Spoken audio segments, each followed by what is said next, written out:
It is now the time for our second keynote on how to build economic resilience against pandemics. Our second keynote speaker is Dr. Joachim von Braun.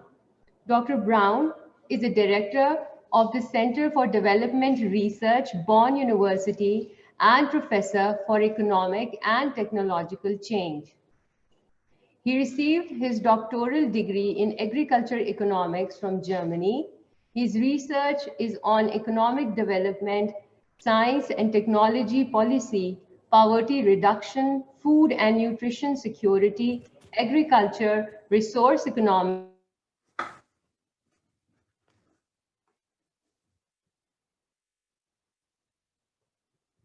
also a member of several academies of sciences.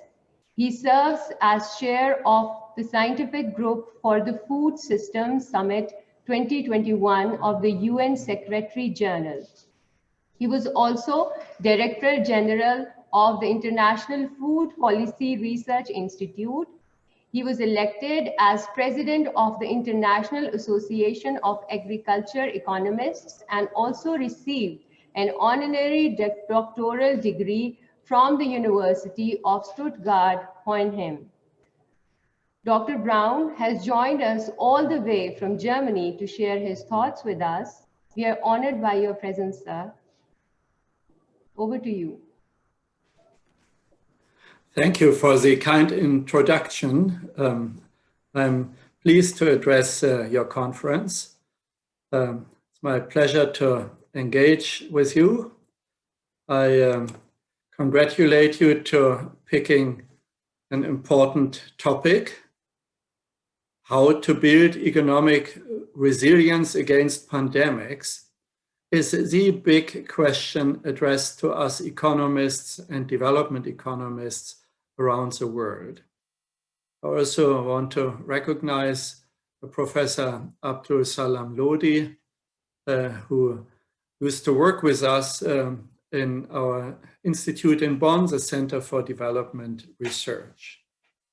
Before I proceed, Madam Chairwoman, is the acoustics good to hear at your end? Do you hear me well? Yes, yes, sir, we can. Okay.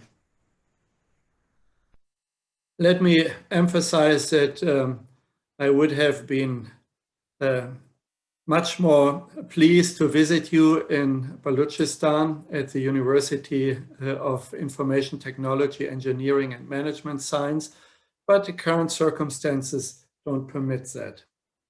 Let me start with a few remarks on resilience economics, because the topic is how to build economic resilience against pandemics. Resilience is a capacity to cope with a shock and recover quickly from a shock without long-term negative consequences.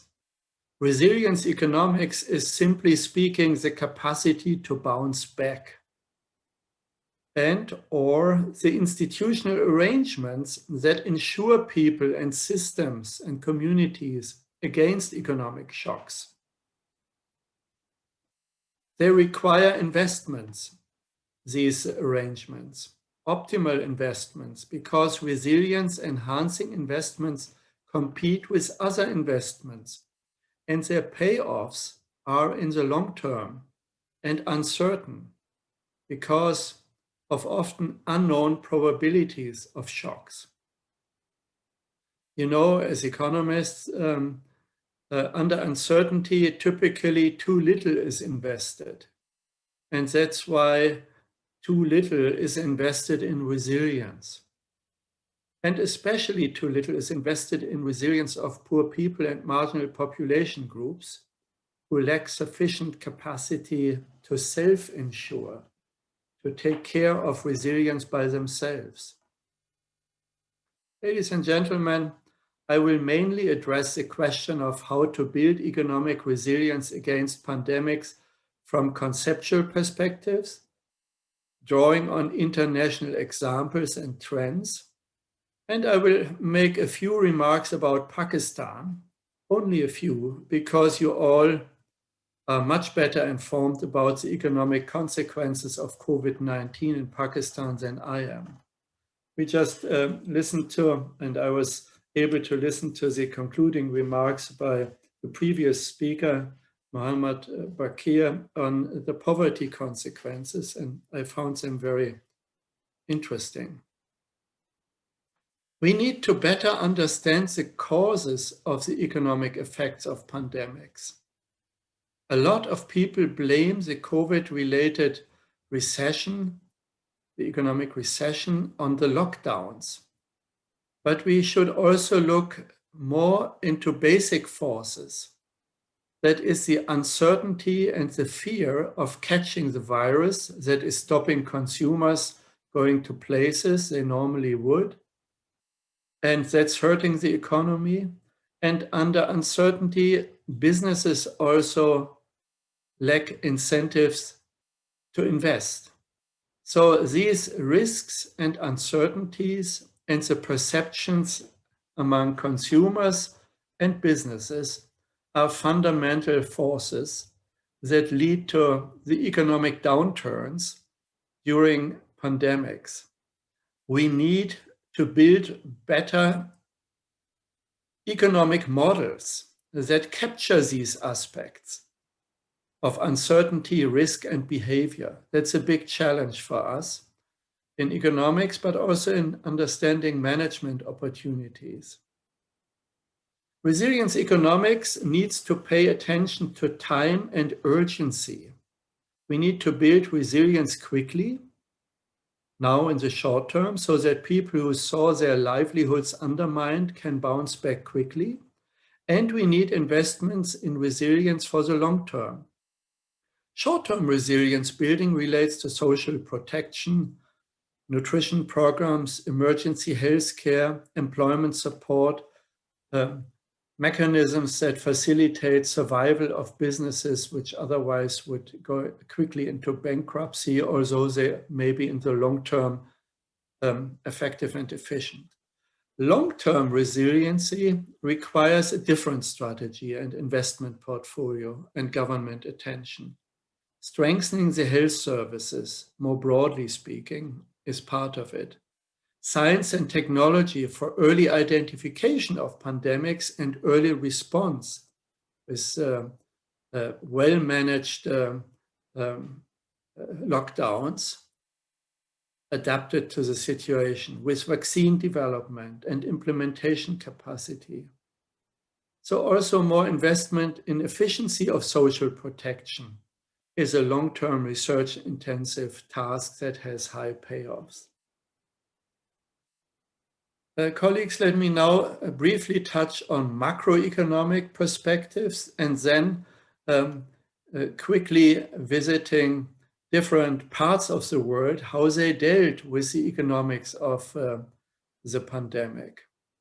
Looking at macroeconomics and the historical comparisons, the economic impact of the COVID-19 virus crisis so far is about 3 times as bad as the global financial crisis of 2008 in terms of GDP decline on an annual basis.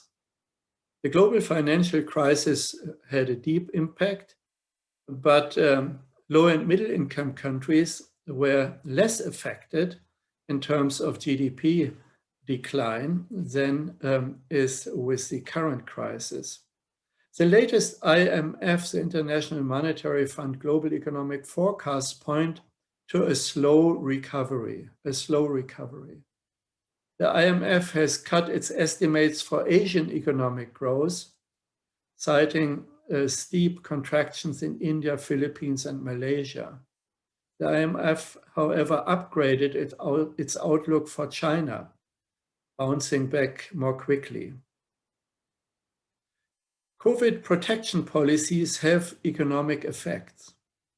The recovery rates in countries that imposed effective confinement and exit strategies from lockdowns, as well as contact testing and tracing programs, will outpace those of countries that did not. And that shows especially in Asia, where China, Vietnam, Taiwan are successfully coming back to economic growth.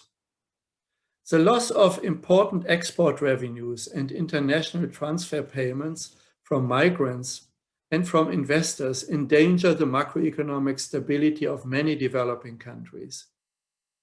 Credits on the financial markets are hardly accessible for many developing countries.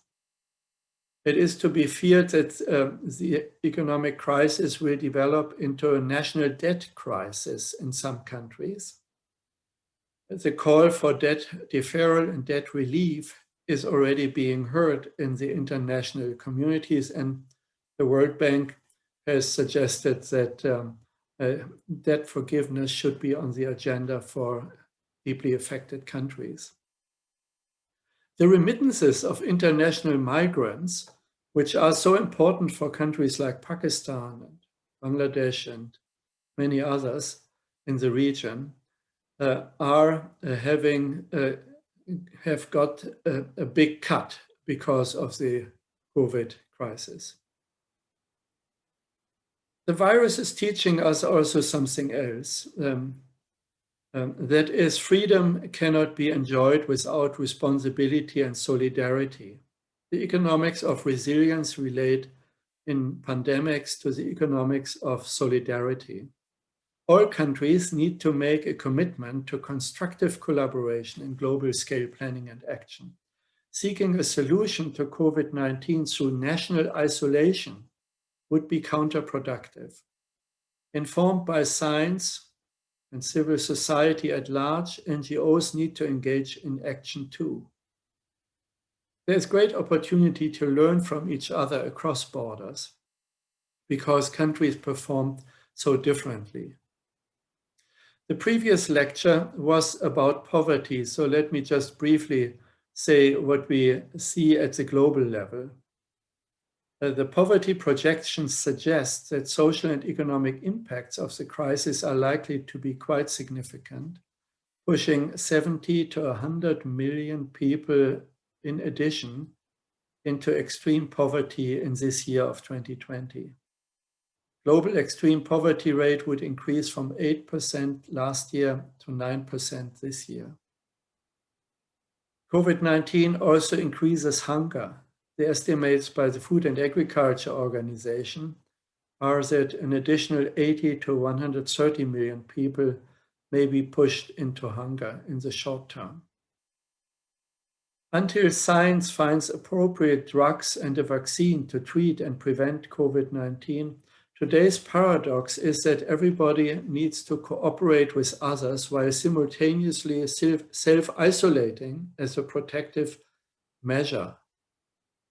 Yet social distancing is quite feasible for wealthy people, whereas poor people crowded in urban slums or village homes or refugee camps do not have that option.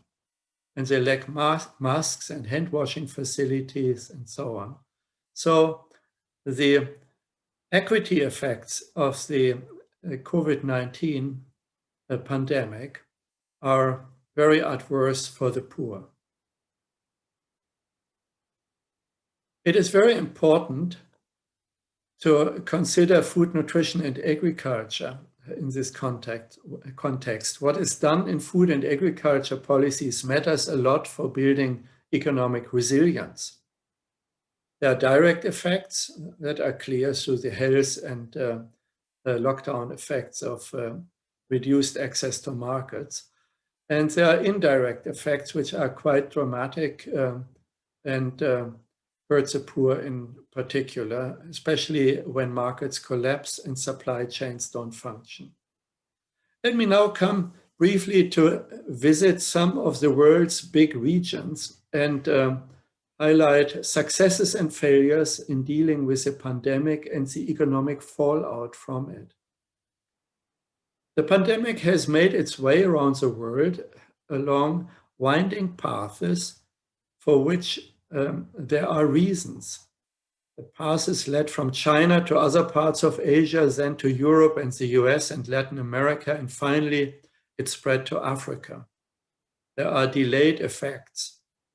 This has impacted the macroeconomy, the global economy, the global economy, because whereas some regions were for some time spared from the virus effects, others were already affected, and the early effects in Asia curtailed global trade and economic well-being. In Latin America, after irresponsibly ignoring the danger, Brazil, Mexico, and Peru are now particularly hard hit, similarly to the US. Compared to other regions of the world, Africa has been spared from the pandemic for longer. At the beginning of March of this year, there had not yet been COVID-19 detected in Africa. Now it has spread widely, but it remains a puzzle that large parts of Africa are not as seriously affected as Latin America. In Asia, your region, a very mixed picture emerges in terms of impact and actions taken and economic outcomes. Success stories of managing COVID-19 are China, Vietnam, Taiwan, and for instance, also Kerala province in India. And I also read quite positive reports about Pakistan, which you may be better to judge. What I learned about Pakistan's coping with the COVID-19 crisis is that the curve of new infections seems less than in other comparable countries in Asia and elsewhere in the world. The testing and prevalence data need, however, to be reviewed. I cannot judge that. Pakistan-based researchers raise concern about the adverse livelihood effects of maybe 20 million plus workers that may have been affected. I read from the Pakistan Bureau of Statistics. Your province of Balochistan is expected to be worse hit from the crisis than other provinces in the country. What I found interesting is how Pakistan responded to the COVID-19 crisis already in late March. Elimination of import duties on emergency health equipment. A large relief package was announced. Cash transfers to daily workers and to low-income families. Accelerated tax refunds to the export industry and financial support to small and medium enterprises and the agriculture sector were parts of the package. I think that package is quite well designed. You can judge the implementation success of it. And it was backed by the International Monetary Fund that approved a disbursement of $1.4 billion under the Rapid Financing Instrument to deal with the shock. So it seems Pakistan government acted early, large, and I think it would be a very important case to study how the impact of these actions, the individual instruments and the packages had actually worked out and what their costs and benefits were. Let's ask the question what to do after the pandemic. A more resilient economy for the future depends on a shift to sustainable practices, more broadly defined, not just focused on the acute pandemic. For the economic recovery from the COVID-19 crisis to be durable and resilient, a return to business as usual and environmentally destructive investment patterns and activities should be avoided. Unchecked global environmental emergencies such as climate change and other aspects causing big social and economic damages that may in the long run be even larger than those caused by COVID-19 need our attention. So resilience economics should deal with COVID-19, but also with the broader risks confronting us in the future.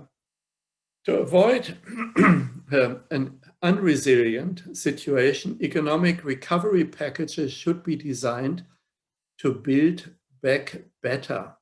To build back better has become a common phrase which needs to be carefully assessed and defined in country contexts. Maybe there's an opportunity to build back better after COVID-19. That would mean doing more than getting economies and livelihoods quickly back on their feet. Recovery policies also need to trigger investment and behavioral changes that will reduce the livelihood of future shocks and increase society's resilience to them when they occur. Central to this approach is a focus on well-being and inclusiveness. The term building back better has been increasingly and widely used in the context of economic recovery.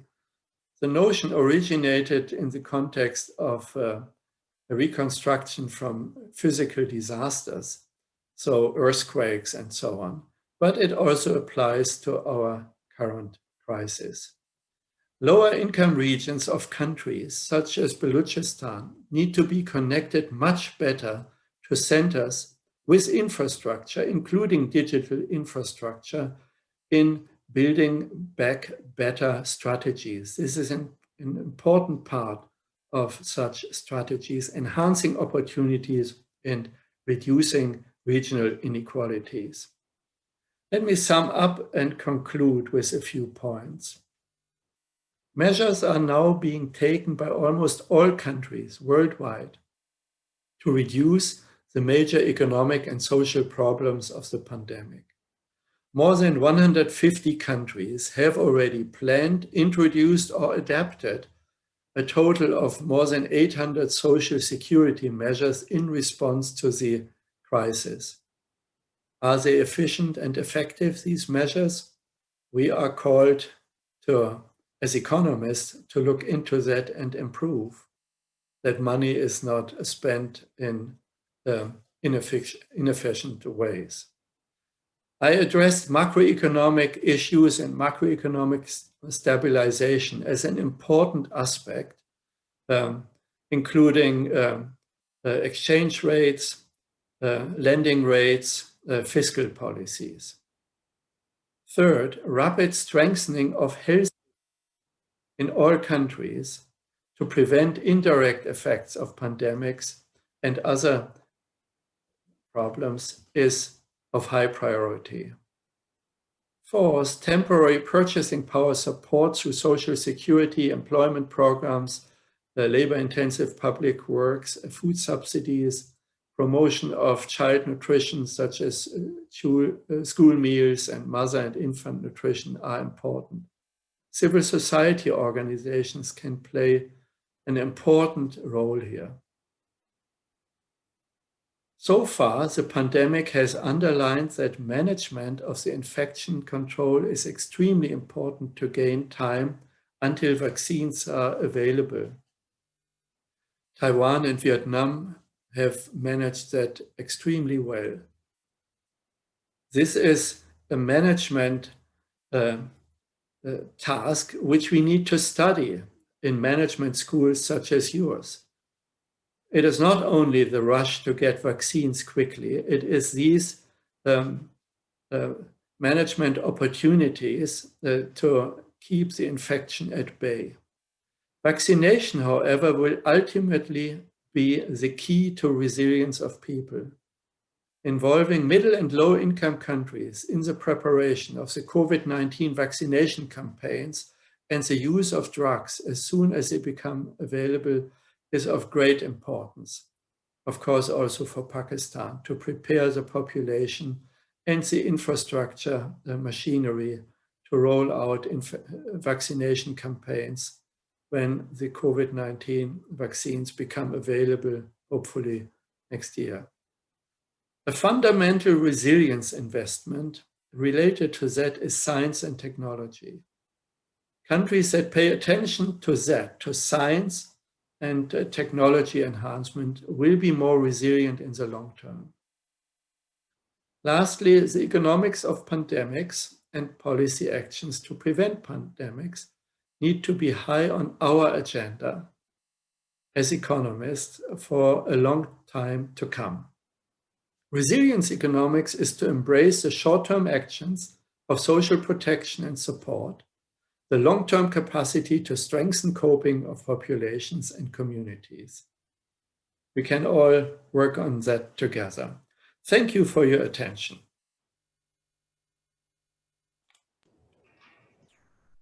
Thank you, Dr. Braun, for sharing your instigating thoughts. I can see a few questions in the Q&A dashboard. The first question is, what kind of empirical resilience economic models are present in the literature for the case of developing countries? Okay. Take a look at the studies of large-scale experiments around social protection programs. They started in Mexico and Brazil and spread around the world. So the research on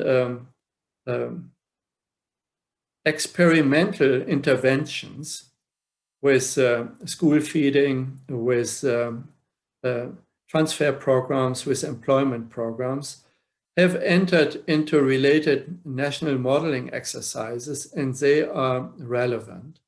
So modeling, for instance, Pakistan's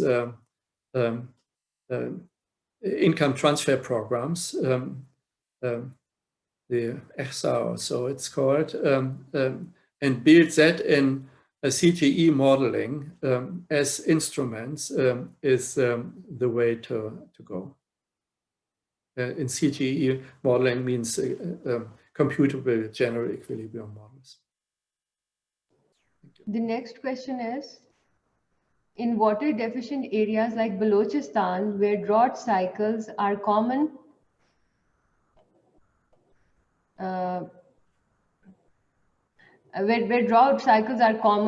would you like to say something on drought resilience in water deficient areas of developing countries? Yes, by all means, great question. The resilience of smallholder farming, or farming in general, depends so much on access to water. So strengthening irrigation, small scale, large scale, whatever is the appropriate in the context, combining drip irrigation with low-cost solar energy supply is a huge opportunity to build resiliency in farming communities. And that is investment that is of national economic interest. So it warrants subsidization of central government and international support. The next question is, which economic theory best explains the rise in unemployment and poverty as a result of lockdown to curb the COVID-19 pandemic? Well, the labor market is functioning quite well. And when you interrupt the opportunities of small businesses and the informal sector to do their business, you curtail the demand side of the labor market. And the supply side has to adjust. That's straightforward. So any lockdown policies needs to consider a careful carefully the equation between risk of lockdown and risk of infection. That is typically not entering labor market models. There is some innovation necessary. But the harsh measures of lockdown, which stopped the demand for labor to drastically decline, is fundamental. So the good old models from Mr. Todaro, the labor market analyst, still apply for this situation. The next question is, which sector of the economy are likely to recover the fastest and which the slowest? The slow recovery, I expect, is with those sectors that are facing particularly long-term adverse consequences. These are the more sophisticated technology sectors where people have lost their jobs, migrated away, went into other sectors. That is a huge risk if the long-term high payoff sectors of R&D, for instance, are undermined. Fast recovery, I expect in the informal sector of trading, which contributes so much to the economy. And in several countries, the agriculture sector has also bounced back quite quickly. In many countries, we have seen a migration out of urban areas back to the countryside because of loss of jobs in the informal sector in urban areas. These labor forces will migrate back quickly when the urban informal sector is ready to bounce back.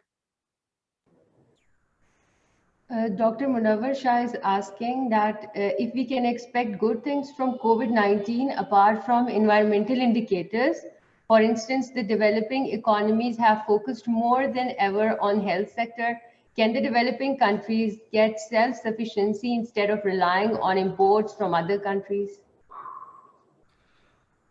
I think it's an important thought that we consider what can we learn and what can be benefits of the crisis. There's an old saying, which you all know, there's an opportunity in every crisis.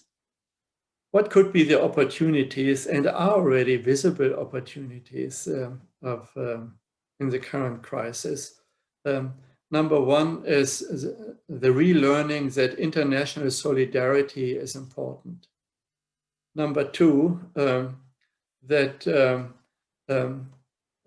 complex value chains that are overly reliant on the functioning of bottlenecks are a risk. So we need a much smarter value chains internationally and within countries. That does not mean we should go back to praising local production only and self-sufficiency at local level or country level only, but we need smarter value chains that are robust, that are resilient, as our topic is. And to figure those out, parallel structures and their efficiency is a big economic task.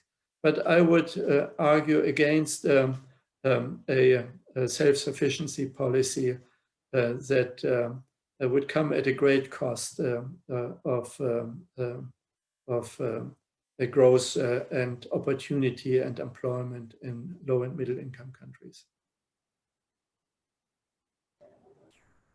The next question is, which economic theory may explain the rise of unemployment and poverty as a result of lockdowns to contain the COVID-19 pandemic? I really appreciate that several of your questions are about theory, economic theory. The theory of shocks, of crisis, is what applies here. That means combining basic micro and macroeconomic theory, no change there, with uncertainty and risk. Any economic model that does not pay attention to risk and uncertainty has nothing to teach us in shocked economies such as in the current pandemic. So no fundamental change in theory, but it needs to be enriched with risk and uncertainty. That means that certain measures, such as social protection measures, introduced early, have a high payoff for economic growth in the long run, because then you can save health expenditures in the long run, can save remobilizing investment expenditures in the long run. So this is where standard economic theory needs to be enriched.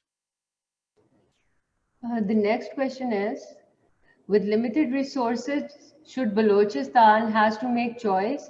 Post-COVID, shall we focus on education and health or infrastructure, both physical and digital, as you said in your presentation, or a mix? In that case, how to assign priority? That's a tough question for an outsider, but I dare to say education is number one. Keeping children in school, keeping girls in school in particular, and having quality education is number one for areas, for regions such as Balochistan, because Balochistan will develop through human capital improvement in the long run. I mentioned in my talk that infrastructure investment, including the digital connectivity of your region, are very important for building back better. But the education investments, and not only primary, but secondary education, and having higher educational institutions like yours run full speed through the pandemic and thereafter is top priority.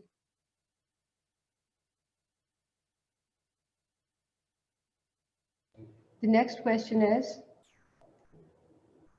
what do you predict the long-term impact of COVID-19 on labor markets? The labor market effects in the long term will be an increased demand for skills. As everyone looking left and right in low or middle or high income countries will see is that the payoff of skills is high, even in a crisis. So labor markets will reward skills even more in the future. But I also expect that the supply of skills after the demand has been accelerated through higher education and training institutions will improve. So I think we come back to a higher level of balancing demand and supply of skills in the labor market, which is good news for institutions like yours. But it requires government attention so that skill enhancing institutions, for instance, through remote and digital education, can help enhance this higher level of skill on the supply and demand side in the labor market. And that will be more remunerative. The next question is from Provincial Chiefs, MEDA. His question is, MEDA is working to facilitate SMEs in Pakistan. Most of the SMEs are working informally in Balochistan. Broader business with Iran and Afghanistan. Our educated youth only rely on government jobs. What do you suggest how to encourage them to start their businesses in COVID-19 pandemic? I think startups and small and medium enterprise are the employment opportunity of the future. It's not government jobs. I agree with the question. The encouragement is one thing. Incentives is what's needed really here. Incentives come when there are opportunities for startup entrepreneurs to sell their idea in pitching sessions, where the investors are present. I am sure Balochistan has a tremendous number of creative young people who would like to start something which can relate, for instance, to internet-based services. So that requires a market. And maybe your university and colleges can provide that forum for these startup entrepreneurs to meet with the potential investors coming over from Lahore and Islamabad. My main point is it's not just encouragement, it is providing the market for startups and the training for them. And that can work wonders. We see, by the way, a lot of this happening in Latin America and even parts of Africa, and in the city of Berlin in Germany.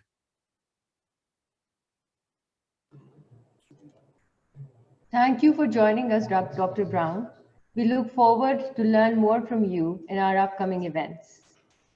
Thank you. It was my pleasure. And thank you for all these wonderful questions. I wish you a successful conference and a successful, resilient recovery from COVID-19 in Balochistan. Bye-bye now.